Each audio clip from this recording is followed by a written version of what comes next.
Welcome to Season 4 of the Get Out of Teaching podcast presented by Larksong Enterprises. This podcast is for teachers who are considering leaving education but feel like they have no options. I'm your host, Elizabeth Diakos. I'm a career transition coach who guides overwhelmed teachers through a 5-step process out of education and into a life they love.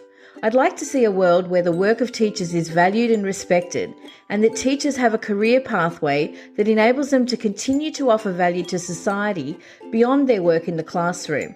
So in this season, we'll be speaking to other experts who help people to change careers, as well as a few ex-teachers who've forged a pathway into something new. So come along for the ride as we get out of teaching.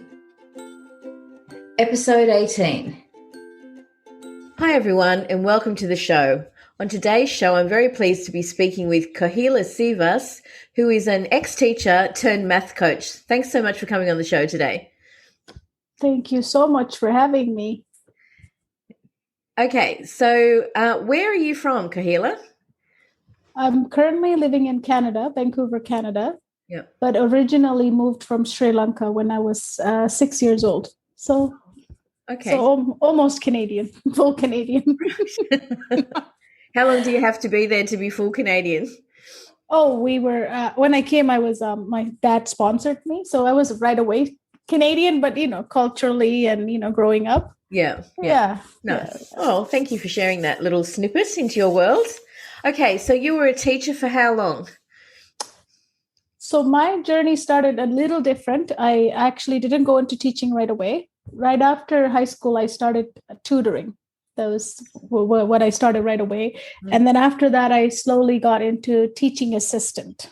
So I was kind of working with, I had 2 stepdaughters, so I was taking care of them. So I kind of was just, tippy-toeing into the school system and checking it out. So I did that for quite a while. Along the way, then I, started doing my degree in teaching. I got my teaching degree. And while I started teaching, I kind of was already wanting to exit because I saw so many different things that didn't align with, my values and what I wanted to do and why I first even wanted to be teacher, right? So by the time I got my, teaching, and I didn't quite go into getting my own classroom. That's how far I got into. So I quit before that. Right. Okay. So how long was that period of time where you were still working were you still working as a teacher's aide during that time? Yeah, in the beginning. So it's about 15 years. Right. Okay. 15 years of time. Yeah. And so you never actually went into the classroom?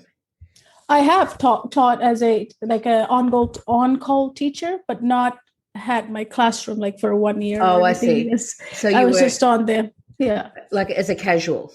Casual. Yes. Yeah. Okay. But I could have got, because math is such a, it's such a demand, right? For teachers, like there's such a demand for it. I could have got one easily, but by that time I got to that point, I was ready to go the other way.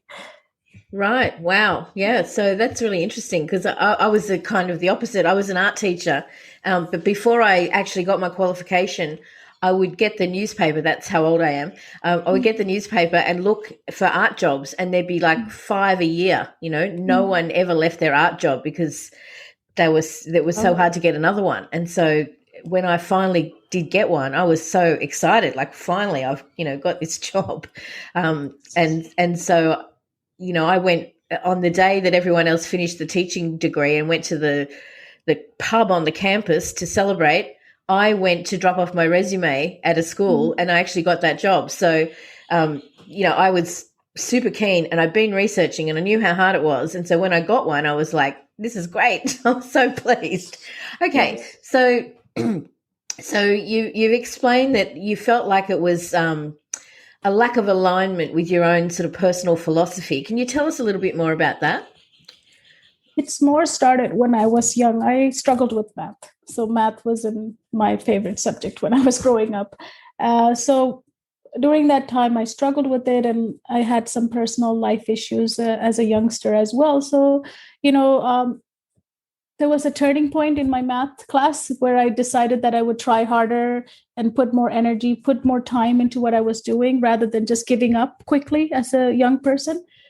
So during that time is when I really understood that, there was something that in the classroom that teachers weren't making it easy for the students to understand. Like, after I figured out, spend more time, and I had this, my teacher had a lot of quotes hanging around his classroom. One of them was from Albert Einstein, which said that I'm not smart. I just stay with the problems longer. So that's basically what I started doing at that age, starting to spend time and just redoing the questions to see, why am I not understanding? Why is other people getting, not me, right? So that led to this point where I'm like, when I started getting math, it's almost like I started asking question, why aren't they explaining like as simple as this way? Like, how I started hacking, right, into the math world. So from that time on, I really felt like there's some kind of gap in the way the system is working. Like, we're not getting quite the deeper understanding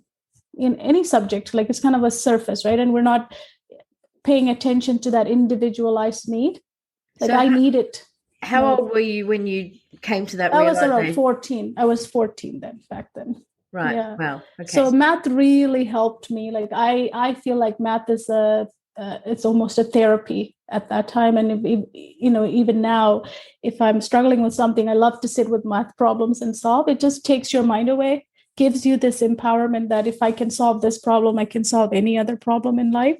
So that's how I fell in love with it. And during that time, I noticed that there could be a better way to teach this. Why are they teaching this way?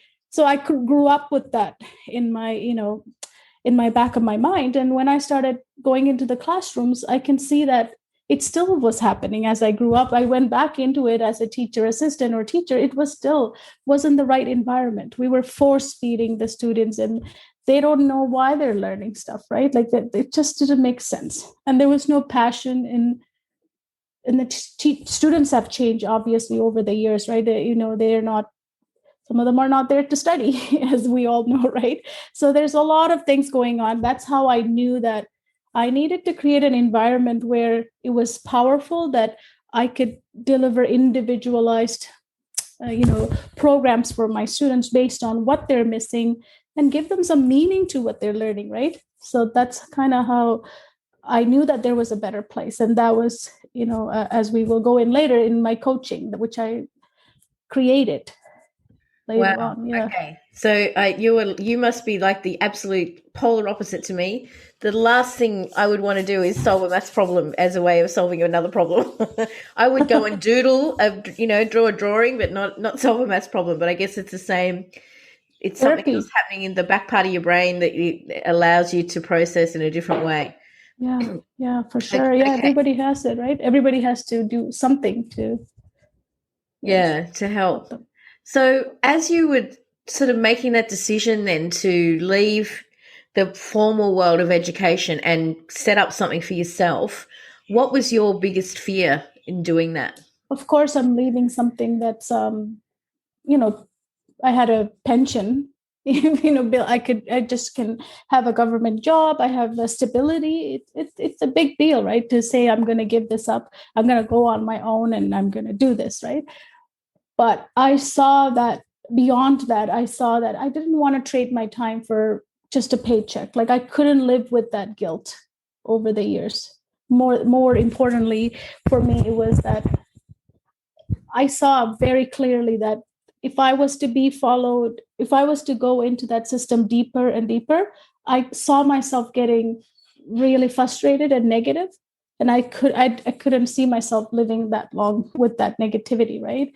So that's how I overcame that fear of, okay, there's one that stability is there. Yeah, you got a job, but it always felt like I was trading for some paycheck. Like I didn't have meaning in it a lot of the time. There was a lot of question.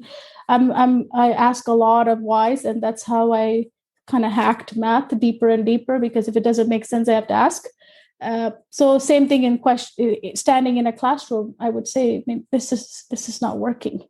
These four walls seems like a prison sometimes. They're feeling like jail, and we're not going anywhere. No one's getting anywhere. There's a lot of drama and a lot of politics. And it's like everybody's pointing everywhere else. Right. Yeah. Right. Yeah. So I had to ask myself, do you want to become part of that? I couldn't see myself in the long run doing that. So it was really a bad fit from a sort of cultural point of view. The culture of education wasn't a good fit for you. Yeah, and we were not, it was more like information, stuffing the students with information, right? There was no purpose for it, and we couldn't explain. It was all curriculum driven, like deliver this curriculum in this time, and who knows who's at what level, right? Yeah. I mean, you know, as a teacher, there's a lot of people we're leaving out here, and that we might damage their future, and I'm part of that. I'm being part of that. It was hard for me. Yeah. Mm-hmm. Yeah. Okay, so you've created something new for yourself. Can you tell us about what you're doing now? So what I created along the way is I was tutoring. I have a book coming out. It's called Tutoring is Escaping the Tutoring Trap. Basically, I felt like teaching and tutoring was kind of a trap that you go in not knowing what is expected of you. You kind of become part of a cycle of blame, and everybody else's problem is given to you, and you have to solve in a deeper level. And I couldn't do that. And that's how I kind of moved towards coaching. My students at the time I was working with, they all needed someone to really understand them at a deeper level than just teach math. Like when I could go below the surface and figure out why they were not understanding math, or what was really holding them back, like they started showing so much more interest in the subject and themselves, and wanting to improve.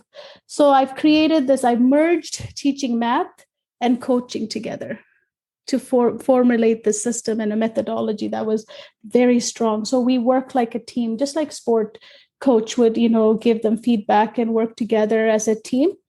And that brought success after success for students and for myself. And I saw that was the environment that was right. Yeah. Amazing. Okay, so what does it look like in practice? Like, how do you actually, if you're going to meet with a student, do you do it online, in person? Tell us what a session would look like, or the structure of your program. Yes, I have my own, it obviously, I assess my students to figure out where they are, because it's a big part. It's not just like, okay, you're in grade 8, let's do grade 8 math, because it's really not like that, right? So they're lacking a lot of things behind it, right? So I do professional assessment of them and learning style and everything. Apart from that, when I meet 5 years ago, even before COVID, I decided that I would take everything online. Somehow I said, like, I had an office, I had over 90 students at one point, and it was busy. Everything was going good. But then I said, let's just try online. Let's slowly turn everybody online. So before even COVID hit, I was coaching them online. So I don't meet in Zoom. I have my own platform that I license to adapt it to my own teaching methodology. So that's what I use for it. And then when the student comes, we meet online. I see them, they see me. It's fully virtual, like, now it's normal. But at that time, it was like pretty cool, right? There was a resistance from parents like, oh, yeah, I need to see you in person. Yeah. At that time. But they slowly overcame, like slowly giving them a demo classes and, just try it for. And then they saw the convenient. And they also saw that their students were doing way better in their own, comfortable environment. Rather than meeting at, a lot of tutors meet at library or, some public places, or they go to their houses, right? Here, they were more open to the session. Like you can dive deeper. They'll share their blocks or personally, or they'll cry even if they feel like they're stuck and they're not getting it, right? So I find this medium from the beginning. I loved it. They love it. So the structure involves, of course, bringing in the math concepts that are missing, but also that coaching, the guidance that I give them with it to keep them moving forward, finding that small success, keep going, and then, tweaking it here. And then if they do, like, failure for me is the opportunity to help them, right? So where I'm looking for those to, capture them and then teach them what's behind. Why did we not do well here? So it's kind of a process where it's always evolving with the student. So that's kind of the structure. But I use math as a vehicle to bring their confidence of, like, I want them to feel like I can do this. The only thing I need to do is understand the system of math, right?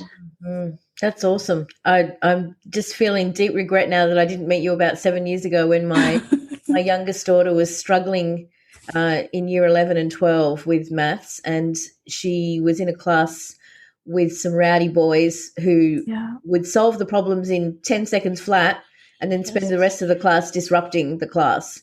And, the teacher was putting out spot fires the whole time instead of actually being able to troubleshoot the students who needed that extra help. And she was capable, but she just hated the environment so much. Exactly. But if she had someone like you in an online space where it could have been a kind of private conversation, imagine how much more work she would have got done and how much more confident she would have felt. I can really see the benefit of that. And so on your way out, you mentioned that you created or you've developed an online training platform. What extra study or information skills did you need to find or create or develop so that you were able to create what you've now got? Yes. About 10 years ago, I was kind of in the middle of switching from coaching and tutoring. Like, I was overworking. Like, I wanted to create this amazing environment for my students, right? So I started forgetting about myself. That's what we all do, right? As teachers, we kind of get into the mode and it starts working. You kind of forget you have a life. And I was overworking at the almost burned out in my own practice, not at school, right? That's different. So along the way, I met, right now he's my life partner right now. But at that time we met up, and then I would share with him what I was doing in my tutoring and how I was structuring my classes and how I was merging the math education with the coaching component. And, I had this unique formula, and I would constantly share with him about it. And he had a son. He said, "Can you help him?" And then he started seeing how his son started changing in his, the way he walks, the way he talks to people, like everything started changing, right? So he saw the power of what I was doing, and he's a film producer. So he started encouraging for me. So that, everybody has a mentor. So he's my mentor at that time to push me forward and to, really show me that you are doing something really unique here. Let's just move this to another stage, right?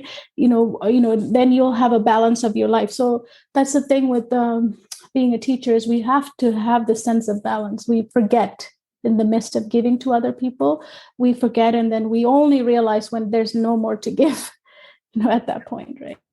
So he kind of captured me, and then he helped me, and then we customized the platform to work for us. And that's how 5 years ago I switched on to online. So in terms of skill, in the beginning, online, it was hard for me as well to learn all of that, right? There's a format to teach, and students handing in their work or managing them coming on time. It's like sometimes the internet doesn't work at the hour, right? So you got to figure out how do you maneuver those parts so that they are on time, they're not rescheduling constantly. So with the business, you have so many other things like that. So those are, I think, some of the hardest learnings I had to go through.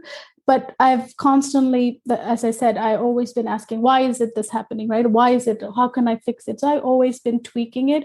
So everything that along the way, you just keep fixing it to make the system that just works for you, right?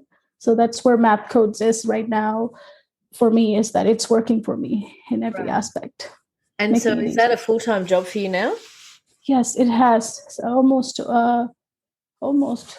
Since I started online, I've quit classroom completely. I don't you go for classroom work at all as a teacher or TA or a teacher assistant, none of that stuff. So I had these multiple jobs going because I was kind of tippy-toeing into this. And then 5 years ago, right after transitioning online, I've never looked back. Like it has been busy and solid. Yeah. And so are you working in the afternoons and the evenings and in the Saturday mornings? And when do you actually teach or tutor?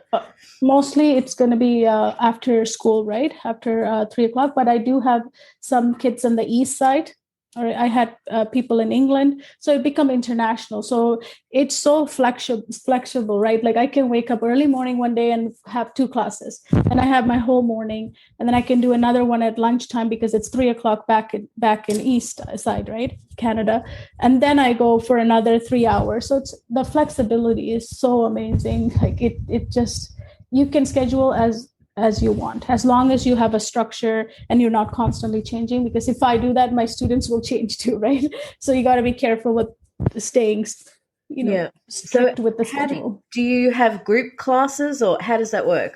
Yeah, I have group classes. I have one-on-one. A lot of it is one-on-one, as I said, because I'm doing the coaching along with it, because there's a lot of, with math especially, right? It comes with the heavy like self-doubt and calling names and a lot of negative language, right? It's not with other subjects too, but especially with math.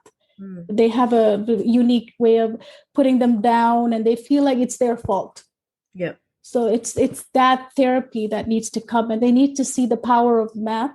So that's my work with the using the math as a vehicle, but at the same time changing all that. And that's why a lot of my students, when they go through MathCodes program, they see changes in other areas. They get this inner confidence, right? Boost, right? So yeah. So group coaching as well. A group is more for younger students. If I'm just working on a common goal of learning multiplications or some kind of tricks to add faster or making them speed up or something like that, kind of classes I do offer in group. But much of it is either in groups of 3. Sometimes I offer. It just depends on each year. It's different, right? Each semester is different. Who do you get? And then you just form these groups accordingly. You're in control. That's the beauty of it, right? Yeah. You make the schedule, you work whatever time, however you want to schedule it. It's up to you. So it's pretty great, isn't it? Being in charge of your own, the way you structure your day, even though sometimes that can be scary because you're the one who's responsible for whatever you just decided to do. Yes. So it's got the pros and the cons. But I love that you've created something that actually works for you. And I have the same thing. I'm like Saturday morning here, but it's your evening, and we're able to have a conversation. And I love that flexibility too. Yes. And to add to that, like I have a son. As I was going through divorce and stuff, I had a young son. When I had the office and stuff, it was so hard to, take him here and there and all of that stuff, right? But as I transition online, like I can drop him to the class, and as long as you have, Wi-Fi on your phone, if you can tap into it, you can take a class anywhere you want. You just find a table and you have your, tablet to write. You're ready to go. So that just allowed me so much to spend so much time with him, because while he's in class, I'll finish a lesson with someone else, you see. So that flexibility, and you can travel, like all of it. Before, it was hard for me to think about them, but as I moved in and allowed to work for me and followed the system to work, and then COVID hit and there was a slight turbulence there, but that's for the whole world, right? Yes, true. And I think really because you'd already established this way of doing things, yes, people would, even if they might, I mean, I know people lost their jobs, and I know this kind of service is, I guess, what do you call it? Discretionary spending. Like it's not essential. It's not like food and housing. Yes. But after a while, when everything settled down, I imagine people came back to you because they could see that actually the students needed that extra support because of all the other disruptions to their education. Yes, and that's what I want to share too. Like, even though everybody thought that, okay, the whole world is shutting down, parents are going to have less money to spend on this, it actually went the opposite way. Like they're not spending out, going out or doing other special extracurricular activities for kids, right? So they have all these funds available, and they're like seeing their kids struggling at home. It's more painful to watch your kids struggling in math in front of you. Before it was at school, at least you had a time elapse, right, to find out where this is. But it was happening right in front of them, and they were so they finally saw how much they're missing. For really, a lot of them really understood like what was their students' problem. They can't sit. Even some of earlier you said there was a lot of students who were fast. Like they saw how delayed their students are, so they became more aware of their situation. Yes. So it was a big eye opener and awakening for many parents. Yes. Right? Yeah, I think you're right. We have neighbors with young kids, and just seeing them. Well, they're saying it's homeschooling, but really it's remote learning. Like the teacher's still providing the work, but the parents are having to make sure it happens. And they're starting to see, where there are gaps and where there's areas where the child's just not engaged in their learning and all those kinds of things. And it's a struggle. And they're seeing how hard it is to manage one or two students. Yes. And the teacher's got, maybe 30. So it's huge, isn't it? And the appreciation for teachers have gone up. As well as they really witnessed that, okay, my child does need help. It's not no longer they might need help or they may here and there. They're like, oh no, this is really. And then they brought, they wanted proper assessment. They want to know where they're lacking and why can't they sit. And then it goes into other learning disabilities as well, because they saw like they can't even write. Like it was such an eye-opener for many of the parents. They just came in almost in tears, like, I don't know what's going on, right? So it kind of went, like, there was a period where it dropped, like everyone paused, but then it just took off. So it's a prime time for parents needing help for services from teachers, yeah. Okay, so if someone was about to leave their teaching job and they wanted to set up for themselves, but they're feeling like, oh, this is really scary to leave a salaried position and face that uncertainty, what advice would you give to someone in that situation? It is difficult. I'm not going to say I felt, I just said, okay, this is it, right? But what I did at that time was, I'm sure a lot of other people do it too. Like I'm always about asking why, and plus I wrote down like what do I want? Why do I want to stay here in this environment? Like what are the positive things that are happening, right? And what is the positive thing that I can gain by leaving this and starting this and going full on, right? Not just tippy-toeing into either of them, right? And how long am I going to do this juggling as well? And one doesn't make me happy. You see, I think if you like constantly unhappy and you're part of a failing system, you have that in you, and it's like inside of you, in your gut, it's telling you like it's not right. You constantly in that. Eventually what I saw, like, I don't blame anybody, but one thing is that after staying for long time, I saw a lot of teachers saying like openly, like, I can't wait for my retirement. I was brand new teacher. I'm not looking for retirement. I'm like excited to be in the classroom. They're like counting their holiday coming up or whatever it can be. I just saw them not fulfilled. Yes. Yeah. So that made me I started asking, do I want to be that in 20 years? Can I go through 20 years? Because they all came in with my passion, right? Nobody goes into teaching with, I'm going to screw up a lot of kids now this coming year, right? We all go to give them as much as we can. In the process, we get drained and we get blamed and all of that stuff. But I said, I don't think I can handle 20, 30 years of this. And I'm going to become a bitter person. That drove me.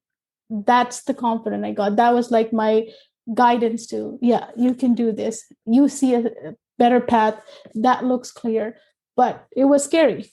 It's definitely, you had to do this analysis in your mind to say, am I going to settle for this unhappy life? Which is because even if the students are okay, then the administration is not fine. Then the curriculum, and then the parents, it's a big pot of a lot of stuff. There are a lot of stakeholders in education, certainly. And the stakes are high because it's people's children, and they value them, because it's their genetics, they're passing on their legacy to the next generation, and they want them to be successful, and they want to be proud of them. And there's this real conflict then when the teacher's unable to live up to those completely unrealistic expectations. It gets really hard. Yes. Okay. So if someone wanted to use your service as your actual service that you provide, how would they get in touch with you? So what we've been doing is, with the help of my husband, of course, this year we decided that we would certify because of the demand that I had for the services that we provide because of parents awakening. And that's what I call it now. It's like they just woke up to this, my child actually really have a problem. This is not as I'm just going to help them with this homework. It's no longer that, it's deeper, right? Yes. So we saw that opportunity, and, I can only work so many hours. And so we decided that we would do a certification program under the MathCodes methodology and the system. So the system not only teaches them how to teach math in an effective way, because I hacked the math. There's a certain way that I teach for faster, effective way to get at math. But on top of it, the business aspect, because there's huge, right? I mean, running a business online, payment options, and how do you structure this? How do you sell it? How do you find your client? All of the beautiful thing that comes with owning a business, it's part of the certification as well. So they get everything, all the systems I have. It's like they just have to go through. It's an 8-week program. So they go through that. At the end, they'll get certified, and we have an online association we're creating where they will be listed. So it's a brand new program that's going to roll out this month, around next week or something. So it's pretty brand new. But earlier we have actually trained other coaches to use my methodology, but we never certified them. So this is the first time we're certifying them. Right. Okay. So so that information, if anyone's interested, they can find out at MathCodes.com /coaching. Okay. So I'll put that link in the show notes of this episode so that if people want to find that. So it's MathCodes.com /coaching. Nice. And so that is for people to become a certified coach using your methodology. And would they need to be a math teacher to do that? Would that be ideal? Yes, some skill is, math is important for that. Yes, for sure. Because, it depends on how skilled you are. You can teach a lower grade or higher grade, right? So math would need some skills in math for sure. And do they need to be teachers to become certified? Like, do they need to be a qualified teacher, or could it be anyone if they go through your certification and they're good at math, so maybe an engineer or somebody like that, would they still be able to use your methodology? Yes, we have trained a few engineers in the past. Yes, okay. They can as well. Yeah. Yes. So someone who just loves maths, that would be fine.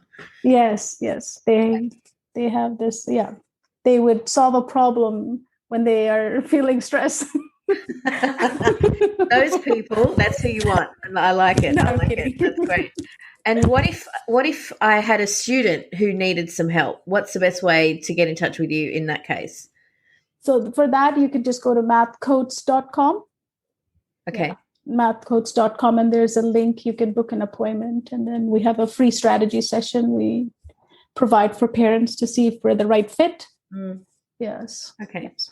And so how much is it? What's a typical kind of program that someone would take as a student?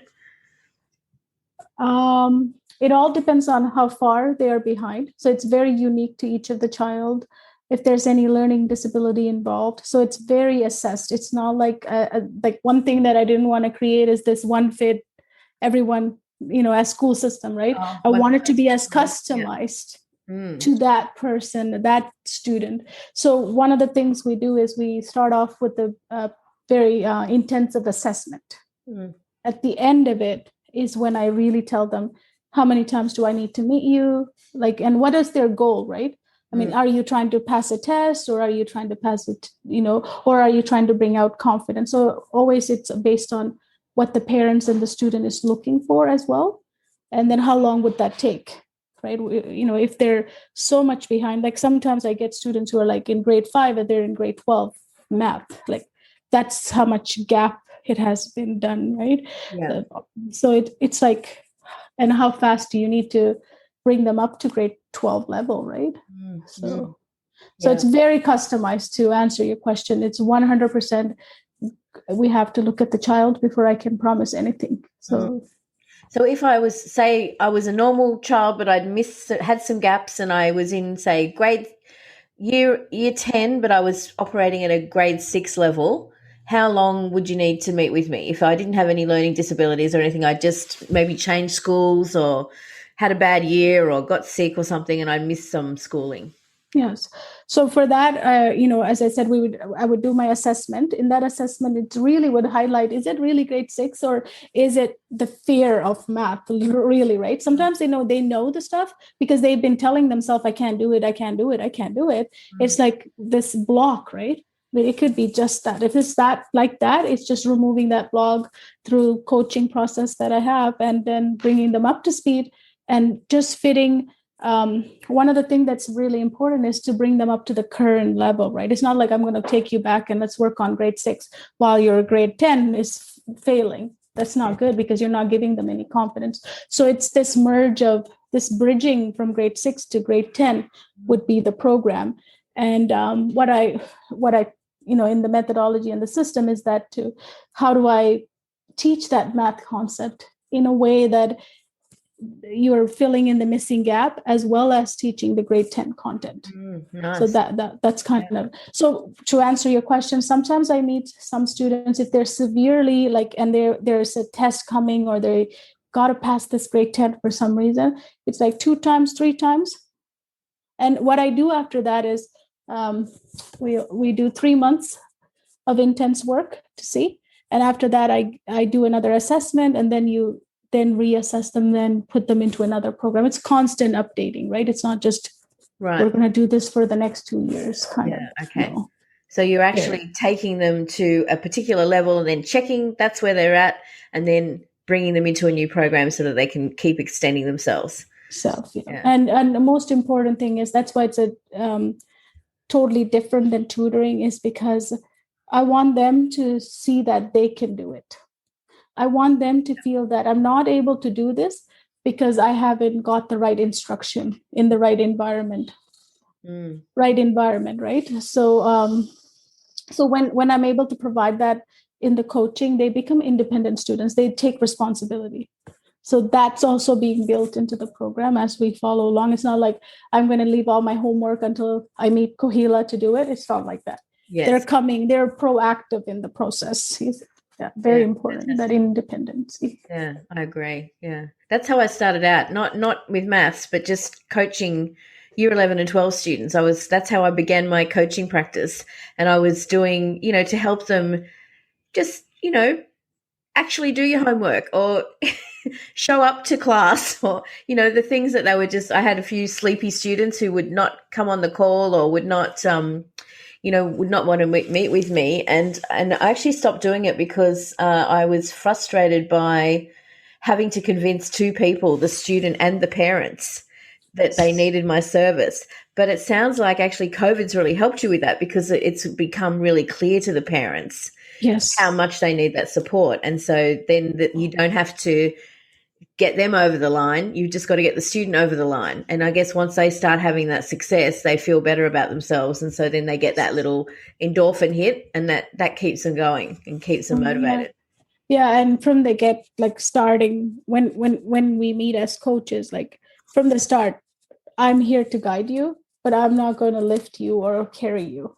That's not going to happen, right? So I'm very, very clear with my students as I'm here to guide you in any way possible, and to take you to another level where you would be able to walk on your own and fly on your own. You don't even need me at the end. And that's kind of what teaching wouldn't have done that for me if I had stayed in, given me this opportunity to work at a level that eventually all my students say, I no longer need you. And which is what I want to hear. You don't need me because you can do it on your own, right?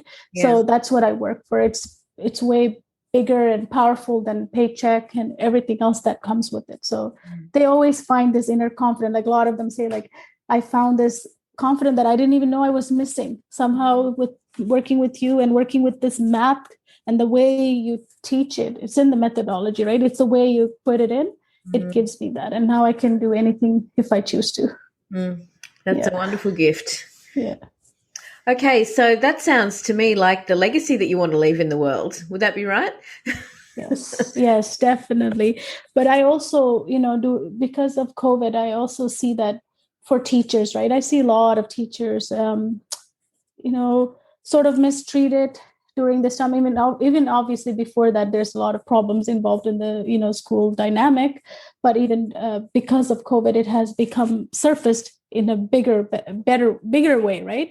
So what I want to also help is, like you're doing yourself, you're doing such an amazing job, is to give them that fear. Like, how do you remove that fear and know that there is other opportunities available for you? If it's not just teaching math, it would be something else, but you don't have to think these are the four walls that I need to be in rest of my life because I chose this passionate profession to give and teach students. Like, they're like, you have to look beyond that and see your value. Like, I think you have to really feel your worth, and you have to stay true to your that first moment when you thought, oh, I need to help a lot of students. You need to stay true to that. And if you stay true to it, you won't stand anything, right? Like, for example, I couldn't see myself being happy in that environment. I saw a lot of failure. I'm going to fail a lot of students. Is that what I want to be known for? Do I want to be part of their failure? Right? I couldn't take that. So that's kind of what my mission is now, to certify many coaches as I can, and they can use this methodology, which is proven, and the system for running a business, profitable. They can make a great living. Yes. So that's kind of what I want to leave. This not only help the students, but now I also want to kind of help the teachers and tutors to feel that they're doing something powerful and they need to be appreciated and they need respect. Yes. Yeah. And I think a lot of teachers are feeling very disrespected in their profession at the moment. So it's great to offer that. So what's the cost of being certified? Like, how does that work? We have if they go to that, mathcodes.com/coaching, all of it is listed there. The program details, how long it is, the pricing, all of it is in there for them. And we are thinking of doing different models of pricing too. But one thing I want to do with anybody who's interested is have a conversation with them. It's not a sales call. Just book a call and see if this is what you want to do, or if there's another bigger, better thing that they could do out in the world, right? This is just one option, but there's other option, as you help many people recognize and consider, right? So we really want people who are truly interested in, and this is a good fit. If it's not, we just want to speak to them and see if it's a good fit, right? Yeah, so that's why I have this call. I really want to get to know them first. Yeah, that makes perfect sense. All right. So before we wrap this up, I've got one final question for you, Kohila, is what is your favorite song? Yes. So that one is hard. I love so many songs. But one thing as I was creating my math code system, which encompasses my business as well as the philosophy I follow, it's the diamond system. So whenever I hear this song by the diamond shining in the sky, shine like a diamond, that one, Rihanna, shine like a diamond. Okay. It just brings me back to the moment I knew this is what I want my system to be like, those 4 points, and have that clarity, like a purest form of diamond would have. And that's what teachers are, right? We come from such a pure place to help others.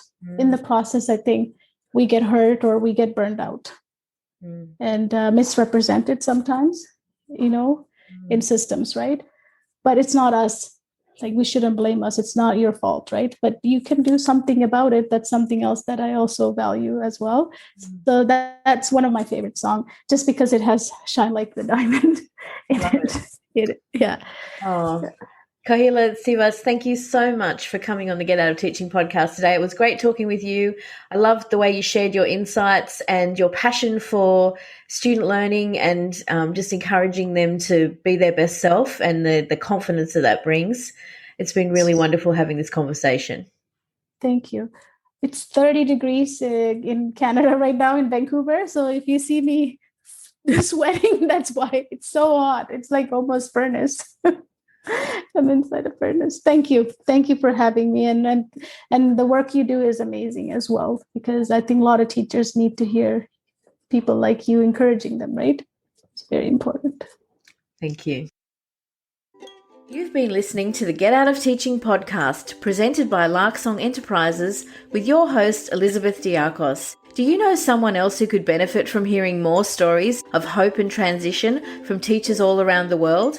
Please take a moment to share this and other episodes via your podcast app. Each share helps me reach listeners just like you who can benefit from this content. The Get Out of Teaching podcast is proud to be part of the Experts on Air podcast network. For show notes and other resources, please visit larksong.com.au/podcast.